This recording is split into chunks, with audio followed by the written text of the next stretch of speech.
Continuando con el tema de salario, existen pagos que no constituyen este y son aquellas sumas que recibe el trabajador por parte del empleador como bonificaciones, gratificaciones ocasionales y en sí todo aquello que reciba en dinero o en especie, no con el fin de beneficiarse ni incrementar su patrimonio, sino en pro del desarrollo efectivo de las actividades para con la empresa. Entre estas tenemos medios de transporte, gastos de representación, elementos de trabajo, entre otros.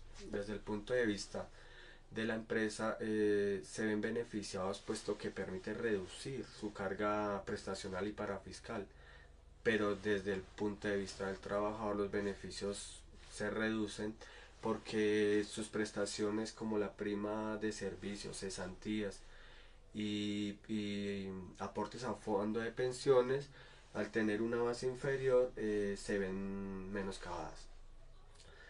En cuanto a las modalidades de remuneración, encontramos el de especie, que es aquella remuneración ordinaria y permanente que recibe el trabajador de su empleador como contraprestación del servicio en alimentación, habitación o vestuario. Existen algunas características que se necesitan sean cumplidas para que exista este tipo de remuneración. Entre ellas tenemos que no debe superar el 50% de la totalidad de su salario. Si la persona gana un salario mínimo, entonces no debe superar el 30%. No se permite pagar con electrodomésticos o elementos que produzca la empresa. No se permiten los vales o documentos llamados como título valores. Es claro en que solamente es para alimentación, habitación o vestuario. En cuanto al salario integral, el salario integral no debe ser inferior a 10 salarios mínimos legales vigentes, más un 30% considerado factor prestacional. Para este año estaríamos hablando de 2.213.151. Es decir, que para que un salario sea considerado integral, por lo menos debe ser de 13 salarios mínimos legales mensuales vigentes, que para este año 2017 estaríamos hablando de una suma de 9.590.321 pesos. Bien, uno de los puntos es la estipulación del salario, que en su artículo 132 permite entre las partes empleado y trabajador, entre trabajador y empleador, permite llegar a unos acuerdos siempre y cuando van modificados, si es por tarea, si es por obra, si es por tiempo, etcétera. También hay que anotar que existe una comisión permanente de concertación integrada por empleados, por empresarios y gobiernos, quienes tienen una fecha del 15 de diciembre para exponer y justificar el tipo de porcentaje que desean aumentar para el nuevo salario mínimo. Existen unas características de las cuales ellos se basan, como son el IPC, la inflación, el PIB, la contribución de los salarios al ingreso nacional y la productividad económica. En cuanto al embargo del sueldo,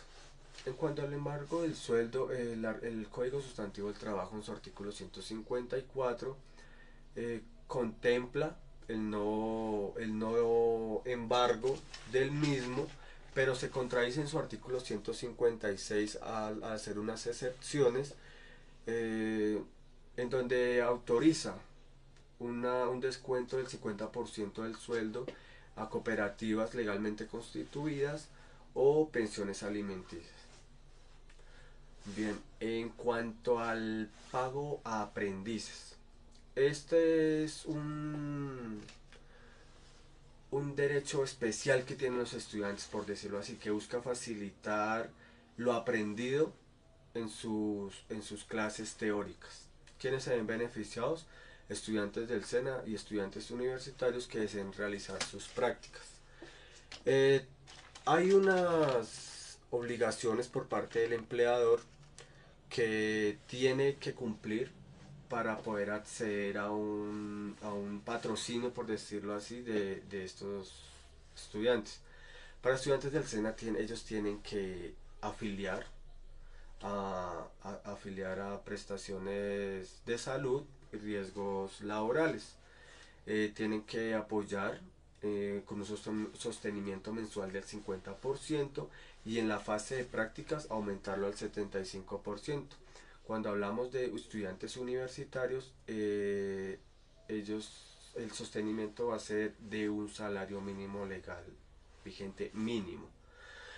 También hay que tener en cuenta que las actividades o tareas que ellos realicen tienen que ser relacionados con su estudio, lo que hayan practicado teóricamente, y en dado caso el contrato no puede superar los 2 años. Ahora otro punto de la unidad es el trabajo extra o suplementario, que resumido su artículo 159 del Código Sustantivo es aquel que se excede de la jornada ordinaria máxima legal, teniendo en cuenta que la ordinaria máxima legal es de 8 horas. Entonces nos tocamos el punto del trabajo nocturno, que equivale a un 35% a la hora de ser eh, devengado en su mensualidad sobre el valor del trabajo diurno. El extra diurno equivale a un 25% sobre el ordinario diurno y el extra nocturno en un 75% sobre el ordinario diurno. Muchas gracias.